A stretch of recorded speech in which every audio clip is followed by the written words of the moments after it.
So, hey guys, once again, it's the Containerizing Neural Nets group with our Sprint 5 update. So this is our burn down chart. Our chart did not follow as much of a linear path this time around due to some inherent constraints from the mock team, which we'll talk about further.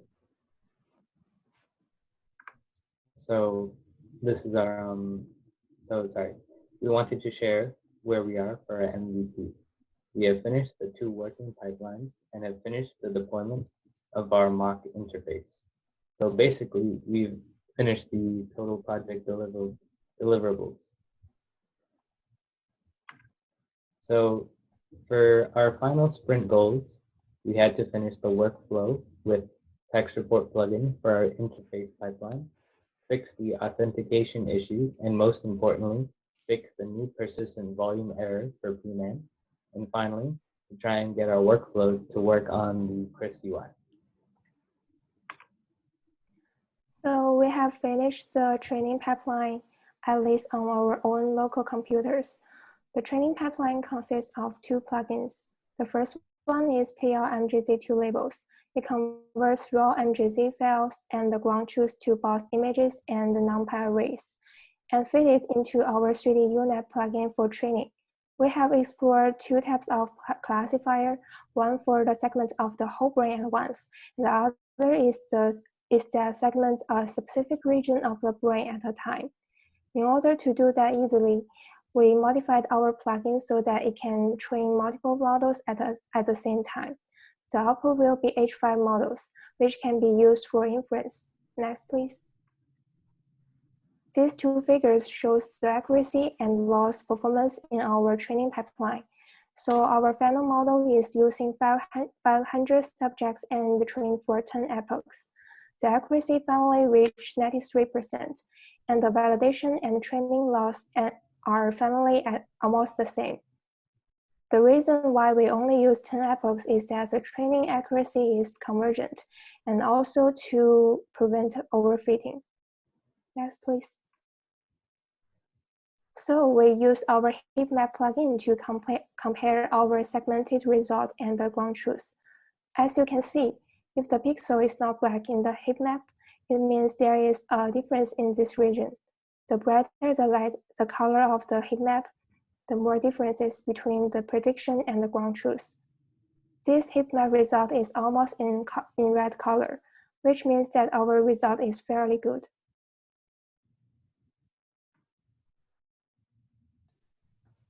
Okay, next please. Okay, that's the whole workflow of our inference pipeline. The input will be brand images, and we use the pre-trained model to predict brand images, and finally use the segmented brand images to generate a volume text report. We create a plugin called image to report. That's what we've finished in this sprint.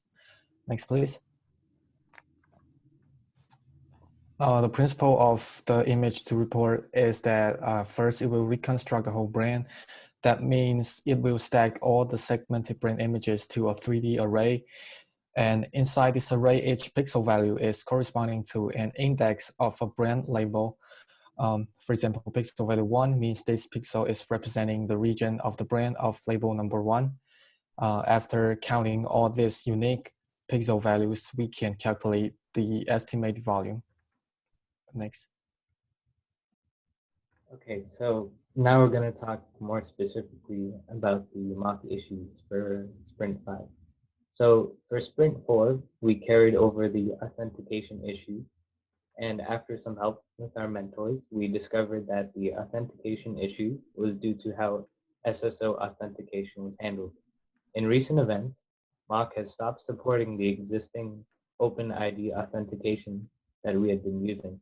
So after discussing the issue with mock team, the workaround was to create an application ID, an application secret unmock, and then edit the existing Swift credentials with those 2 items. This proved to have a stable deployment of PFIOH and PMAN. Upon further testing for PMAN, we noticed a major error. PMAN was not creating the persistent storage on OpenStack due to a persistent volume error. This was extremely weird, as our mentor told us that he had not changed anything related to OpenShift and it should have been working fine. As with any project, there's always one point where you got to jump down the rabbit hole. And this was one of those times. So on top of this, Docker had a recent update that would only allow for a certain number of image pulls per day. We were limited in our testing time. To sum up this chase, CJ eventually found out that Mock did not support 5 GI persistent storage, only 2, 10, or 20 storage options. CJ then changed this value, and finally, things were up and running again. And here's the mock demonstration. Okay, now I'm going to demonstrate a simple lightweight plugin on MOC. Right now we can see our input-output handler and our process manager running fine on MOC as pods. And let's go back to our local machine. Okay, right now we're gonna run a script called rumpify push, which is gonna push files from a specified location. Pifia EC528 is our base route on OpenShift, and GID 528 is our gonna be container ID, container name, or job ID, whatever you want to call. So let's run this. When we run this, we have to get a response, a JSON response, indicating that the operation was successful, which we've got over here. Let's go back to OpenStack and see if the container is created. Yeah, over here. Our container is created and here is our input. So right now we're gonna run our plugin called Simple DS app that is going to read the files. So there's another script called run pman, which is specified to run the plugin called Simple DS app, and it's gonna take our job ID, container name 528, and then it's gonna take our route, which is pman ece, to connect with OpenShift. Okay, again, we got our JSON response indicating the operation is successful. And let's go back to our OpenShift. We can see that our job ID 528 is creating now. Over here in storage section, we can see that the container has a persistent volume right now. And if we go back to our pods, we can see that it's completed successfully. So over here in OpenStack, we have to see it as an output. Yeah, over here we can see it. And when we go back and to our job ID 520 and check the logs, we're gonna see the Simple DS app, the plugin name, and we can see that the files created in the outgoing directory. Basically, it means that we read the files in the incoming directory, and the files are testprint.mgz and the ground truth mgz, and they're created in outgoing. That's it for MOC demo. Thank you.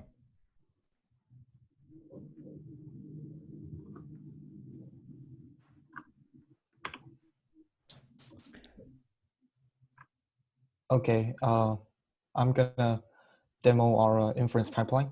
Next, please.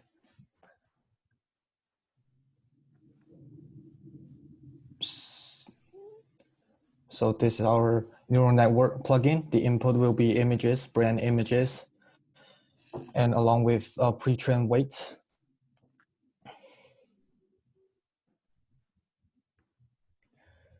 Okay, that's the command. This plugin is containerized with Docker, so you can use Docker run. And that's the inference mode.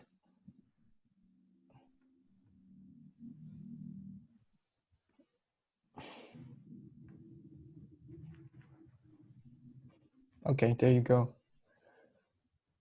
So in the output directory, we can get the images, segmented brand images. Yeah, I like it. And that will be the input of image to report plugin. And we can copy this directory into the input directory.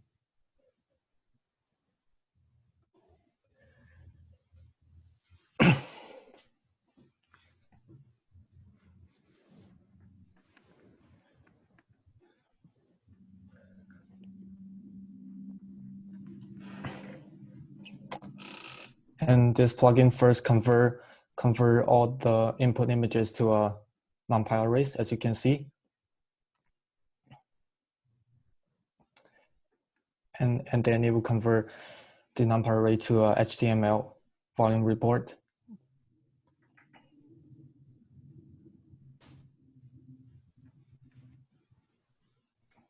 Yep, it's done.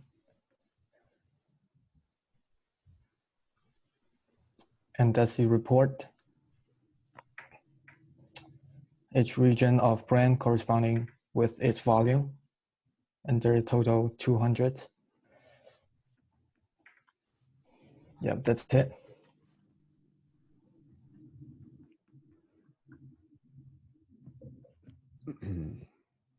Great, so I'm going to talk about, now that we have all the backend parts of our workflow working, we move towards testing it on the Chris UI.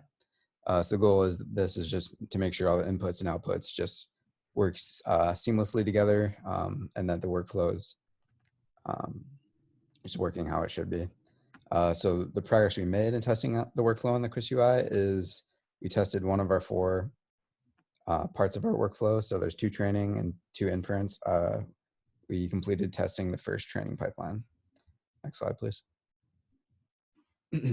So the UI is just a little bit different than what we've been doing on the back end. The back end, you have a lot more control about what's your inputs and what are your outputs.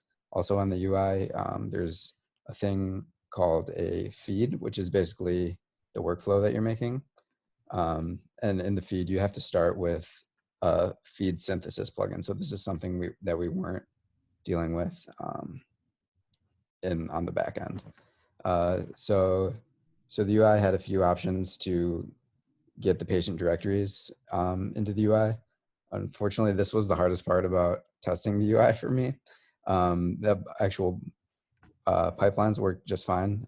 So getting the patient directories into the UI was a bit of a challenge, but ultimately found success by going through the backend, pushing the files to Swift containers directly that we're running. So we're basically running an instance of the backend and the front end simultaneously, and just pushing the patient directories from the backend, and then I was able to retrieve them on the front end.